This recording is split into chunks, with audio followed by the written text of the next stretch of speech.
Hello, everyone, and welcome to the Asher Marketing Podcast. I'm Anthony Giuliano, and my guest this week is Ringo Santiago. Ringo, how you doing? Hey, great, Anthony. Great to be here. Well, thanks for joining me, and thanks for coming back to your old stomping grounds of Asher Agency. Yeah, I don't recognize any of it right now. So when were you mentioned this to me on the way in, but when were you last here? I believe I visited once or twice after 2007, which is when I left. Okay. All right. You were here for 9 years, correct? Yes, 9.5 years. All right. And you worked when Asher was a little bit down the street in the old gray house, correct? Or No. have you always been in this building? Always been in this building. All right. Okay. So I started, I was at By Design at the time, and then interviewed with Asher, accepted a job over Addie's weekend. So on Friday, I left By Design. I spent Addie's with Asher, and the following Monday started here. All right. Well, let's talk a little bit about that career path, because you have a really interesting one. And we were just talking about this with another person, that you actually started your career path thinking you wanted to go into chemical engineering. So how do you? Okay. So start further back than that. I'll go way back. Yeah. Let's go back to the beginning, whatever that is for you. Born in the Philippines, grew up till I was 9 there. So why does your family come to the U.S.? So the story is my dad came to find a better life, get a job in the U.S. There was a job market. We had family in the U.S., so he was coming to work with, I believe it was my mom's uncle at a company. So that was in 1969. Flew to the U.S. under the guise of bettering our lives. Yep. Left the kids and mom at home in the Philippines. Come to find out as I got older, his first step once he got to the U.S., got off the plane, a buddy of his met him at the plane. They went to a sporting goods store, bought golf clubs, and they went golfing. So I think that was some of the driver. So it was some of that. It was more some of the driver, no pun intended. Yeah. So all right. So you move here when you're 9? 9 years old. Okay. And you grow up where? In Detroit area. Actually flew in, got to our house in Commerce Township, Michigan, and it was Devil's Night. Imagine. Okay. Wow. So had you been to the U.S. before that ever? No. What are your first impressions then? Devil's Night was strange. For those who don't know, explain what Devil's Night is. Devil's Night is the night before Halloween when a lot of mischief happens, especially with younger preteens and teens. Yeah. And back in the day, it was, toilet paper, trees, egg houses, tomatoes, and so forth. And it was just this, back then, somewhat harmless ritual. Yeah, sure. So that followed up by the next evening where you're walking around the neighborhood and people are giving you candy. So just strange things that I had no idea about. Yeah. And are you fluent in English at that time? Yes. You moved to the U.S.? Okay. Yes. So one of the things in the Philippines is we had to speak English as, our second language. Yeah. In fact, I think it was either first or second grade, there was a 1-hour period every day where we had to speak all English. Okay. And if you didn't speak English or you spoke some non-English words, you had to put a nickel in the jar. Oh, wow. I don't know whatever happened to that jar. So where do you go from there, and how do you end up in Indiana? So grew up in Michigan through high school and college. Yep. Went to, got to elementary school, and back then they were leveling students and putting them in different groups.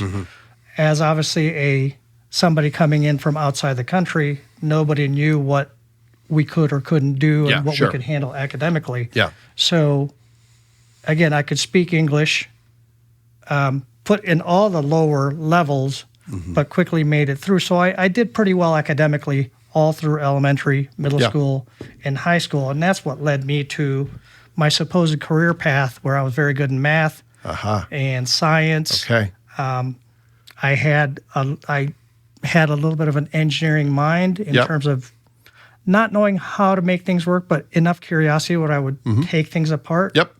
But the clue there was I always had leftover parts. So I don't know if that was efficiency or incompetence. I'm not sure yet. I still don't know. So I decided to go into chemical engineering. My father was packaging engineering. Yeah. Packaging engineer for a company that was in Detroit, Walled Lake, Michigan. Okay. So I went to Michigan State, chemical engineering, dove right into the academics, honors courses, freshman year. Realized I was way over my head. Yeah. And I don't know that I did well enough academically, but I never picked up on the basic understanding of chemistry and engineering and physics and Yeah, well, that's a lot to pick up calculus. on. Yeah, for sure, for sure. Yeah. As someone who never even came close to picking up on it, I can empathize. Yeah. So what do you do next, and how do you get there from chemical engineering? You do a lot of exploration of the things you like. So I explored maybe teaching, biochemistry, because I still enjoyed chemistry at that time. With a lower engineering requirement, it was a path. But I came upon a program at Michigan State that combined math and engineering and science with art. Okay. Called industrial design. Yeah. And, it's industrial design now, I believe people talk about, actually, back then it was industrial design or product design. Product design has a different meaning now in our electronic world, but it was more designing everything you see around you. Yep. So it was called engineering arts. I followed that path. I still didn't quite have good enough grades to get into engineering school, but that path led me to industrial design. Okay.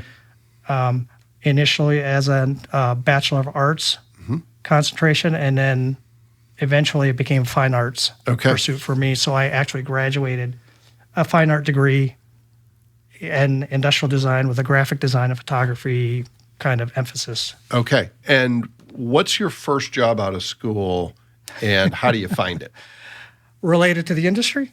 Well, your first job out of school at all. I want to kind of see how you get from point A to point B. So, during school, I worked fast food, maintenance. But once I graduated, I spent about 3 months looking for that job in industrial design, talking to firms in Chicago. Nothing really panned out. One of the summers before I graduated, I worked for a small ad agency in Farmington Hills, Michigan. And I believe that was 1987, which really dates this. But that was you and I just being alive with this. So that was when there's a beginning of a transition to using Macs. For at the time it was desktop publishing. Now it's for everything creative. Yeah. So you that could was come my in, first. you could have that as your entry point and be fine because everybody's learning it. Yes. Yeah. Okay. In fact, I was lucky to work in a place that had really good connections with actually somebody who had an office downstairs from us that was in the publishing industry using computers on the front end. Okay. And I won't bore you with the specific details, but the idea there was we were pretty leading edge or bleeding edge in terms of the software, the hardware, and using computers and that to create the advertising and designs that we were doing. And this was my summer job, but then followed up with my first job out of college. So you had access to the right tools where you could learn at an accelerated pace. Yes. Yeah. Okay. So that job, how long are you at that job where this is now your first job as a graphic designer, correct? And how long are you there? 4.5 years. Okay. So where do you go from there, and why do you make that switch? I think I got to the point where I was working with a client, BASF Corporation. It was the automotive refinish. And the projects that they were having our agency do just and the direction they were giving us just didn't make sense. I didn't agree from the creative direction and where we were going with it. So I started looking around and found a company called By Design in Fort Wayne, Indiana. Okay. Never been, didn't know anything about them, sent a resume, threw an ad, connected, somehow made it here. Wow. Okay. So By Design, tell me about what that agency looks like at the time. How many employees and any specialties? There was a lot of interesting work that was being done by the By Design, both in the scholastic fundraising industry. Okay. Book fairs. No, not necessarily, but more like collectibles. Tins, mugs. Okay. All right. Decorative items around the house, which is really different from a scholastic fundraising products, but there was, we got to the point where we were designing up to 250 products every year for that fundraising industry. On the flip side of that, they were doing work for DePuy at the time, knee products, shoulder products, some hip products, and a couple other programs. Yeah, okay. So definitely very diverse. And how many people are you working with at the agency? Maybe 10, 12. Okay. I don't recall. So bigger than where you were, but still small. Yeah. All right. So how long are you there, and then what do you do next? So 4.5 years there. I learned a lot from a design perspective, but I felt like I wasn't using my creative thinking or just thinking in general because it was designed for design's sake. So I started getting a little antsy, started looking around, talked to a few people, ended up at Asher Agency. Okay, so this is what year? 1992. Okay, 92 you joined Asher. No, 98, sorry. 98, okay. Yes, I moved to Fort Wayne in 92. Okay, so 98 you're at Asher. So Tim and Tom Borney are running the place. Your work, Jill Brown, who's still here, Larry Wardlow, who's still here. A lot of people you and I know who have moved on to other things.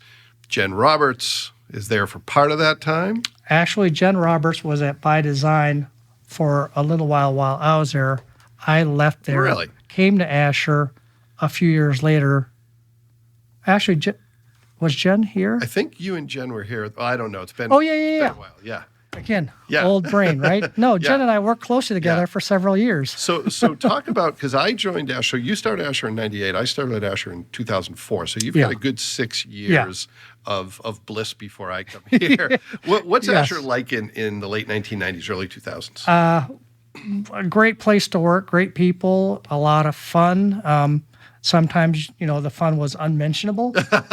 Back in the day when you can do that as an ad agency. So it was your typical ad agency with creatives who, sometimes went outside the lines. Yeah, for sure. So for sure. It was a great place, good people, good clients. I've met a lot of people early on in the industry and through Asher in the time that I was here. A lot of good people. And at that time, about 20, 25 people maybe? Or not quite that big? 23-ish. 23-ish. Yes. Okay. All right. Okay. So you're at Asher until 2007? 2007. And then where do you go from there? I went to Kendallville, Indiana. To Caldwell. And explain what Caldwell is, because is this where you work? Did you work with Christy Spencer? I did. All right. Christy was on the podcast previously. Yeah. And she explained Caldwell really well, but I still don't quite understand what Caldwell does. And she'll always explain it much better than I will because I was a little bit lost in that environment because, all I've known all along was a graphic design agency, ad agents, or design agency, and then ad agency. Interestingly enough, I was sitting at my desk downstairs here at Asher, and I got this call and says, "Hey, this is Christy. I'm just down the hall at Wolf Color Graphics. Let's talk." So conversations happened. She was looking for somebody creative internally and talked me into coming, and I gladly went and tried to discover a new path for me. So Caldwell designed and manufactured sampling products, both in the paint industry and back then also in the window coverings, did some automotive, color sampling, lots of color sampling. Most of the chips, paint chips and paint samples that most people have seen, either Caldwell had an influence or produced them. Okay. All right. So how long are you at Caldwell? 1 year. All right. And that was 2007 to 2008, and I don't have to really go over what 2008 meant. Yeah, if you don't know why 2008 was a transformational year, then good for you, because that means you didn't live through it. So then you go to Britain at that point, is that correct? A couple months later, So Caldwell had a downsizing. And I was naive enough to not understand or know what was going on. The day before, I was creating graphics for an executive meeting, and all the numbers didn't look good, right? And I didn't put two and two together, so I got called down to the, actually with Christy to say, hey, can you come down and let's talk? So I go down there and I walk in and head of HR was there. That's always a bad sign. It's at that point where I realized, okay, I know what's going on, but it was what it was. Yeah, It's sure. Christy and I A are lot still of people were in that position. very in good 2008. friends today. Yeah. I'm one of these people that I guess I've always looked at that situation and understood why things Yeah, happen. for sure. For sure. So no hard feelings, no. For sure. It's just another opportunity, I guess, to move on. Yep. So you go to Britain, and, Yep. and is Brian your entree to Britain, Brian Englehart, or is he? So prior to that situation of being let go at Caldwell, I had spoken with Sue and Jeff. Aha. Okay. And at that point, they were just starting Britain. Yeah. So they were a few months into doing that. They probably had 8, 9 employees, I believe. And, 2 hours into the conversation, I just said, I'm not sure if this is quite the right situation yet, but let's stay in touch. And it was actually probably a few months later that I reached out and said, hey, remember me? Yeah. Yeah. And so that led to conversation after conversation. I joined in October of 2008. Okay. All right. So- And Britain at that time is about how big at that point? 8 to 10. So about the same size. Yeah. Okay. And is Brian Englehart, who was at Asher, is he there yet? Or Not yet. He follows you. Okay. Yes. All right. I didn't realize that. Okay. And actually, I don't remember the timeline, but so did Christy. Okay. All right. Her Well, comment was, you cost more now than when I had you in-house, so I'm getting essentially the same ideas, but at a higher cost to me. But I've been fortunate to work with great people and great organizations. yeah. So Britain, is it doing a lot of work in the paint industry at that time, or does that kind of come with you and Christy in the background? It mostly came with Christy. So when I started there were a lot of side projects that we were trying to ramp up in industries, but the main client was Vera Bradley. So we had a core team that was doing Yep. all the Vera Bradley work, and then we had what we called the studio, which Yeah. was a few of us who pitched in where we needed to pitch in for Vera Bradley overflow work, and we also had our own smaller projects. Yep. Okay. So how long are you at Britain, and where do you go from there? 9.5 years. 9.5 years. Okay. Wow. And after 9.5 years, again, industry changed, Yep. downsizing happened. Yeah. I was one of those that was downsized, Yep. and that's when I kind of, had a reflective moment of what should I do? I'd been in that industry, again, in that, like I said, 9.5 years, and to be let go was, again, it was shocking, but understood that, Yep. the work wasn't there. Yep. We didn't have the capacity or the work to fill the capacity that we had. So Britain shrank pretty sizably.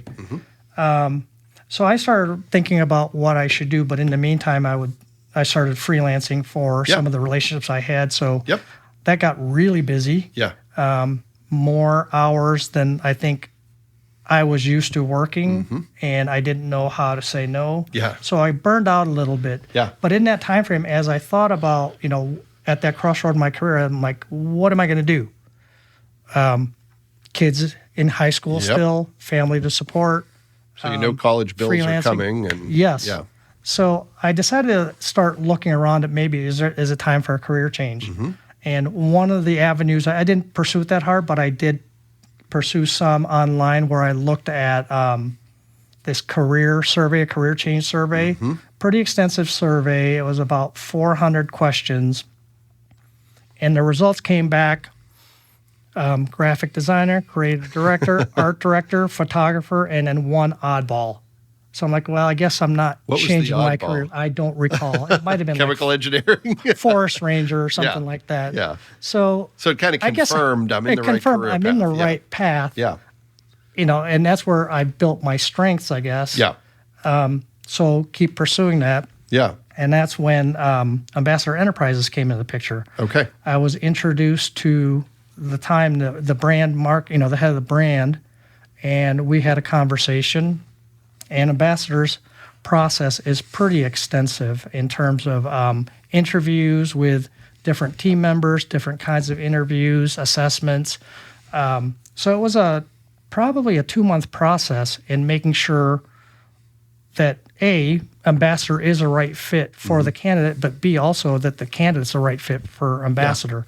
I remember thinking to myself, if nothing else, I got some great insight and self-analysis that I could bank on and look at to get to know myself better. Sure. Based on that, because at the end of that interview process, you get this binder with all your assessments that talk about, your MBTI, your thinking styles, your other, the DISC assessment. Really got a really good snapshot of where you were in your personal development, professional development. So that was really great. Is there anything you learned about yourself that was a surprise?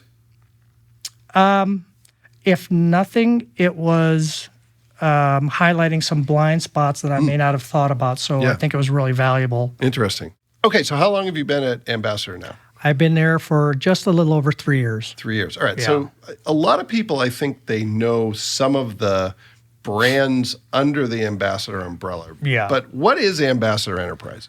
So it's interesting. The brands that you're talking about are the operating companies where they have a product, mostly a product, right? Okay. So that's a much easier thing to understand. Yeah. Above them then is some of the holding companies and then more holding companies. So, sometimes we refer to ourselves as a holding company of holding companies. Okay. We're the mothership or parent company, and we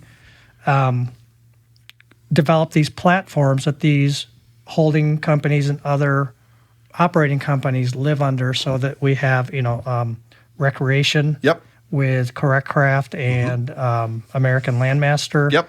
We have building supplies with Ambassador Supply and some of their entities. Yep. Engineer Solutions with Solve Holdings, which holds some engineering groups as well as a couple other holding companies, which owns companies in Nashville in the conveyor market. Okay. We have a property development and property management group called Via Developments. Okay. And am I missing one?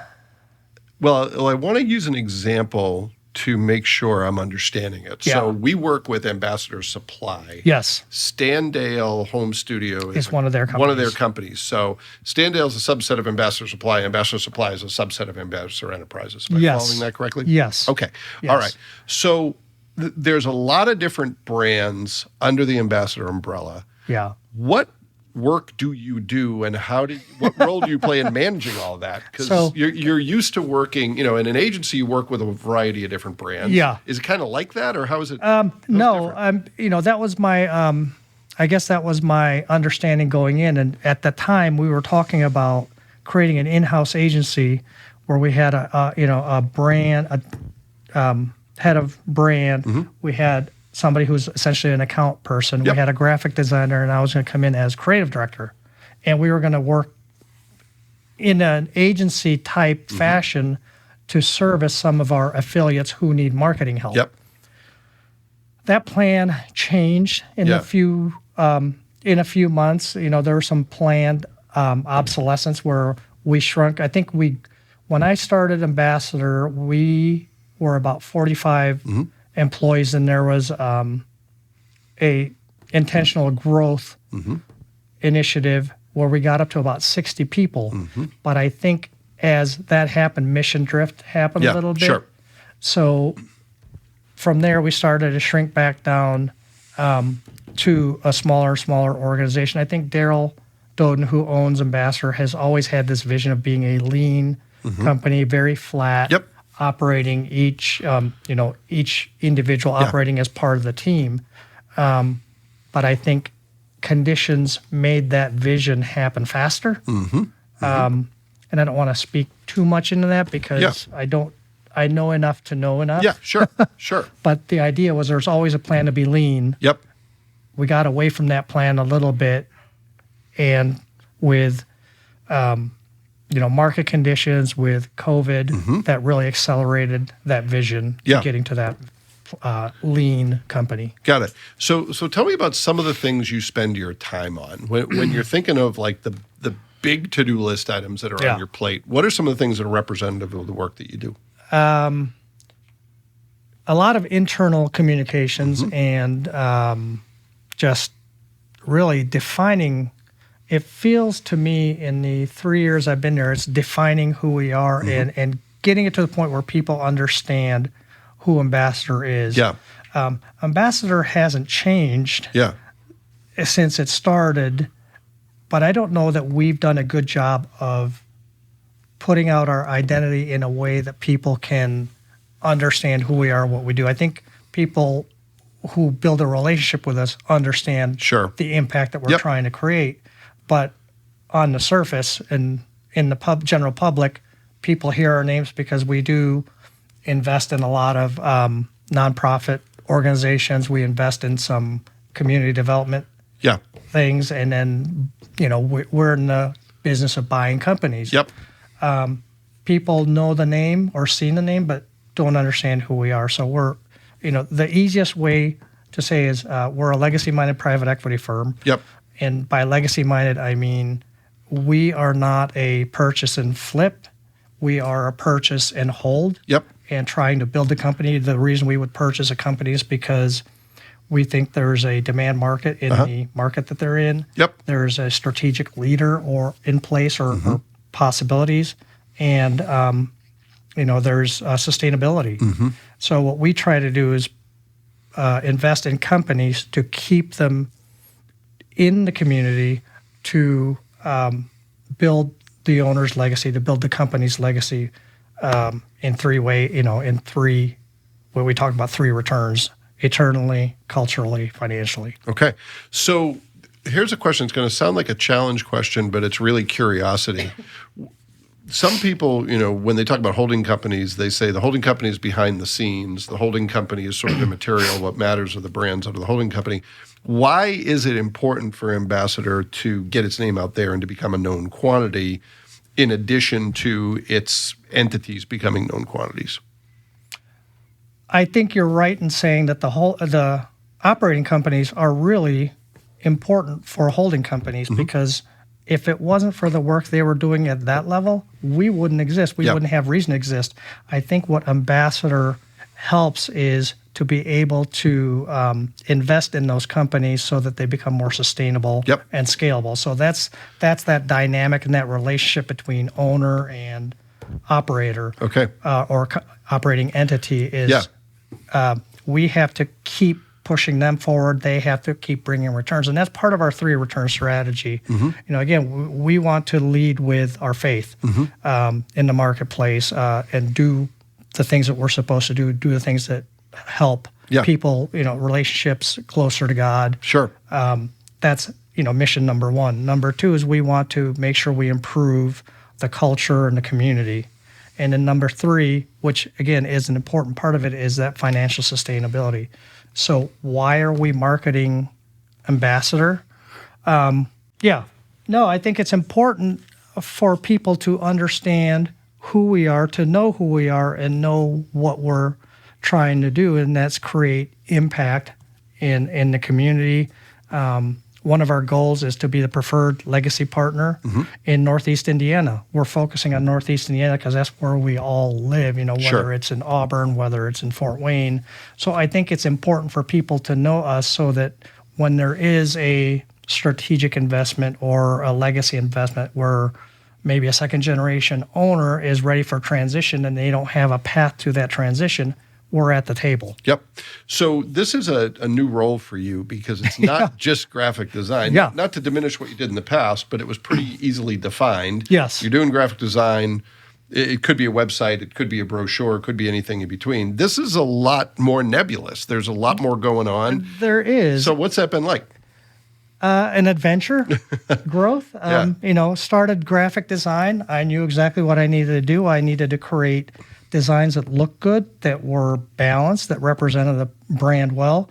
Moved on to art director. I needed to make sure the illustrators that we hired were the right people. The writers we worked with were the right tone. So we start to touch brand and also visually, aesthetically pleasing, right? Or on brand.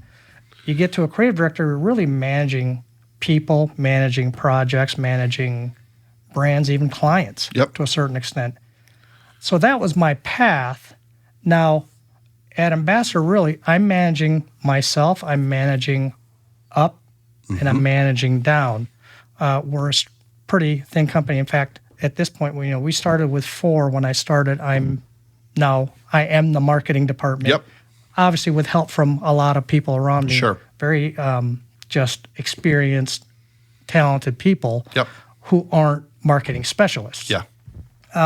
So I've had to be able to translate that in terms of communicating who we are, communicating our why, communicating the things the impact that we're trying to create in a way that people outside the company can understand. So I think that's the crossover from being at an agency where you're trying to convey the brand to its audience. Yep. I'm trying to do the same thing with AE to our audience, but from an internal side. Okay. So marketing, while I've been around it, and I never professed to be a marketing person, but as an art director, as a creative director, you kind of have to know all those circles. So now I'm not only around it, I'm trying to do it. Yeah. Well, and you absorb a lot of that as you go from working in the industry. Yeah. Right? Yeah. So while it's not directly related, it's been in that same area. Sure. All right. Well, let's switch to the quick hit part of the program where I ask you a few questions. And as I was explaining to a previous guest, sometimes our guests are really good at giving me answers that are shorter than the questions I ask, but there's certainly no imperative to do that. You've had a really interesting career. Worked at a lot of different places, had some upheaval that you didn't expect, and you've adjusted well from that. You have kids in college, and I'm sure you try to talk to them about careers. What kind of advice do you have for others when it comes to success in a career, perseverance in a career, fulfillment in a career? What have you learned that you think people should know about when it comes to building a successful career? I think it's finding that thing that you like to do that maybe you're good at or you have a propensity for, but it has to have value to somebody else. Mm-hmm. So, and that's one of the things that, again, one of the things I've learned at Ambassadors, you really have to reflect on what value are you bringing to the company. Mm-hmm. If you're just there collecting a paycheck, you're in the wrong place. Mm-hmm. And I can say that to any job you've ever had. So for me, while you say I've been in a lot of different places, I've been to different places, but I'm not sure I don't even want to count the years, but I really haven't been in that many places. I think we had an exercise recently where we counted how many jobs we've had in our lifetime. And this includes retail, grocery stores, and things before you including launched. high school. From the time I started working to now, I believe I'm at 8. That's not very many. 9. No. That's not very many at all. Not for my age. Yeah. I think I had 8 or 9 before I started my true career. Yeah. Wow. So, again, my philosophy has always been find something you enjoy doing, find people you work with who you enjoy and get along with, but also make sure you're bringing value to that organization. Yeah. Yeah. Well, that's good advice. So, Ambassador Enterprises is a quiet company in a lot of ways, but has a solid reputation locally. One of the things you're obviously charged with is helping tell people what the organization is and what it does. How do you sum that up as succinctly as you can? If you're asked, what is Ambassador, what might you say? What is Ambassador? I think first, we are in the business of buying companies. But it goes so much deeper than that. We talk about one of the, first and foremost, we invest for the glory of God and for 3 returns. Mm-hmm. And that's in everything that we do. Yep. It used to be in the order of financial, cultural, eternal, meaning financial. You have to be sustainable and profitable in order to do the cultural and community investments or improvements that you want to make in people's lives. And then eternal. But now I think we've flipped it because really eternal is the most important part. We can do anything we want. We can plan anything we want. But in the end, God decides what happens. Mm-hmm. So we do our best to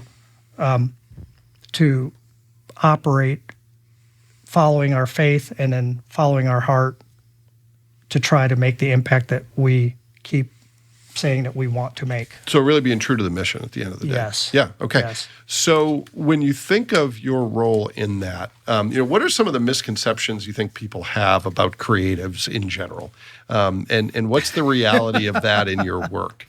I think the misconception from graphic designs and art directors is people aren't good at math. Now, I've always been decent at math. Yeah.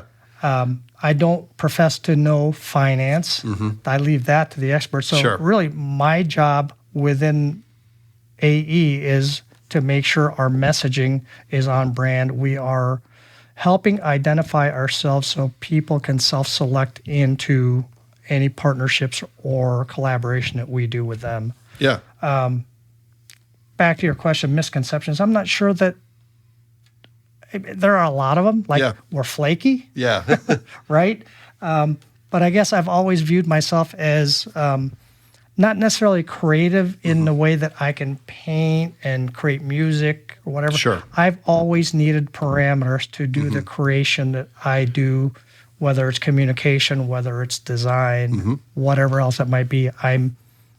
It's for a purpose rather than just creating freely. Yeah, well, and it's one of the things that I always enjoyed about working with you is that I think you look at design as a problem-solving tool. Yeah. And it's kind of where that engineering mindset comes in. Yes.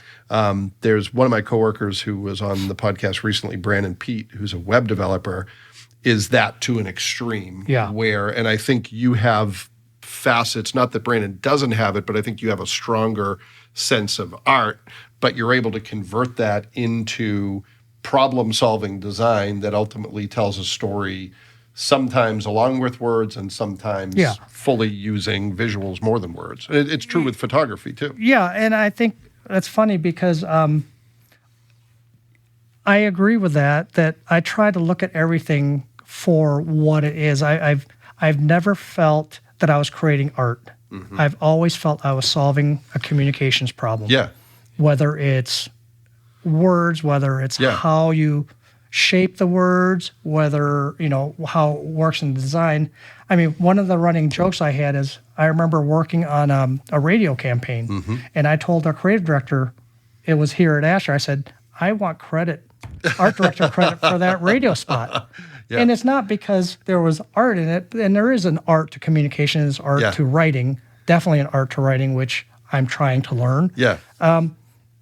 But it's that thinking and problem solving that really helps, the overall message that shapes these campaigns, as you know, from a writing perspective. So I think ideas and concepts can come from every part of the team. Yeah. And if we are hopefully good, we can contribute in a lot of those different ways. One of the things I used to love most was coming up with the music for TV spots or radio spots. Yeah.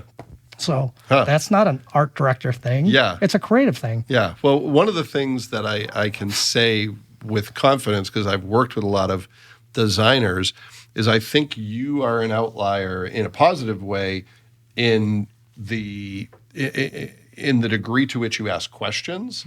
I remember once, I think, I don't know if this was the exact quote, but you and I were driving back and I was like, I know you're going to ask me 9 questions. I don't know if I need the first one or the last one, but just get going because I know I'm going to get a lot of questions. And that's funny you say that because I just read something recently, and we go back to assessments, and I assessed ENFP. One of the things that I saw were I need a lot of clarity in order to proceed into that problem solving. So I need context. Yeah. And I think that's why I've always asked sometimes too many questions to the point where I tired the person out, or maybe there are questions that in the end probably didn't matter. But it's that But they habit. helped get you to the question that did matter. Yes. I would guess you're high C on the DISC assessment. Is that correct? Yes. Okay. Very. He had to think about it for a minute before he said yes. No, CSI, no D. Yeah. And I'm the opposite. I'm high D, high I, a little bit of S, and absolutely no C, which is one of the reasons I think we work well together. No, and that's part of collaboration, right? Yeah, for sure. So one last quick hit question. We've all been through the last 18 months and had upheavals in our work life and upheavals in our personal life. And hopefully we're coming out of that, although it remains to be seen when. But what are some of the things, or maybe one thing, that you learned during the pandemic that you didn't know before that is going to stick with you for the rest of your career? Anything that comes to mind? Two things. One on a less serious note. I need a change of pace in terms of my environment, because sometimes you just don't feel like being in the office. Sometimes you don't feel like being at home. And I know early on in the pandemic, I was at my desk at my computer working, the time I'm supposed to be in the office, right? But I didn't know when to quit. Yeah. So I worked so much more during that first time, but then after a few weeks or a couple months, I started feeling burned out, and I felt like I needed to be in the office. Yeah. I had the same exact experience. Yeah, so it's just that different mindset, that different environment. So we were fortunate enough that we were able to go back to the office on a voluntary basis, and it was up to us individually. So that was great to have that freedom. Yeah. We had enough office space that we could distance and make it work. So I spent time going back and forth, depending on what motivation I needed. Yeah. And again, we go back to assessments. I'm a 9 on the Enneagram, and one of the things that 9s do is they slack. Yeah. So I have to fight that tendency, and by changing environment, by changing inspiration, I address that. Yeah, yeah. You mentioned there were two. So one is the importance of changing environments. The other one is, life. Life versus work. There is a time where you have to unplug. Yeah. You have to spend time. I don't think I did a good enough job of prioritizing life during the pandemic, but I think there was discovery or that enlightenment to go, you know what? We can work hard. We can take time away from that work to spend time with the family, especially with now two kids in college. Yeah. I don't think I took advantage of that work from home situation that maybe other people might have. And it's a regret, but it's also an insight learning into how you spend your time. Yeah. Well, I think, with our kids being about the same age, I think, one of the things that you learn, I took it for granted that, my son's always here. I can always catch up. And then you realize, oh, no, I can't. And that's when you get the imperative, is when they're not around all the time. Yeah. It's like, oh, now this time is super important because I can't take it for granted. It's one of the many lessons I think you learn too late in life, but not too late for your life, if you will. Yeah. I agree 100%. I mean, it's still getting used to not having kids at home right now, Yeah. I wake up sometimes with an expectation I'll see Josie or Tom. Yeah. I'll run into them. And not that I'm specifically looking to do that, I just expect to do that. Yeah. But then realize, oh, wait, I'm not going to. Yeah. Yeah. So now it is an effort to go see them, to talk to them. Yeah. Whether or not they want to see me, that's a different story. But I have the it's same the same problem. idea. Yeah. I impose myself on my son even when he doesn't want to see me. Yeah. In fact, we'll do that tomorrow night.